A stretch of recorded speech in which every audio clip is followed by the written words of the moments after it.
এই যে ছাত্ররা যে কাজটা করছে এর থেকে বেয়াদব ছাড়া তার এই আচরণটা সারা বাংলাদেশের ছাত্ররা অনুসরণ করবে, আরও বেয়াদব হতে উৎসাহিত করবে।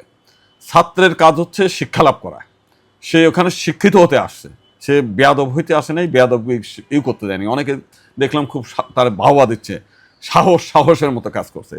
এটা কোনো সাহসের কাজ না। আমি মনে করি এইটা একটা সমাজকে, সে নিজে হলো সেই 2011 সালের হলো ছাত্র, এতদিনে তার করে পাশ করে লেখাপড়া করে পাশ করে তার এতদিন বড় বিসিএস ক্যাডার হওয়ার কথা ছিল, তা না হয়ে সে এখনও ওখানে ছাত্র আছে।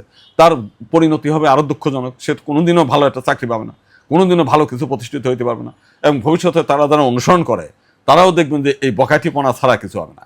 আমার বক্তব্য হচ্ছে যে তোমরা আসবা, এখানে লেখাপড়া করবা, ভালো রেজাল্ট করবা, দেশ সেবার কাজে নিয়োজিত করবা। তোমার দ্বারা তোমার পরিবার, তোমার সমাজ উপকৃত হবে। তোমার আদর্শ অনুসরণ করে আরও 10টা ছেলে শুধু পড়াশোনায় মনোযোগ দেবে। এখন আগের দিনের মতো মানুষ এখন পড়াশোনা করতে চায় না, শুধু এই সমস্ত বেয়াদবদের কারণে। আমি বেয়াদব কথাটাই বললাম।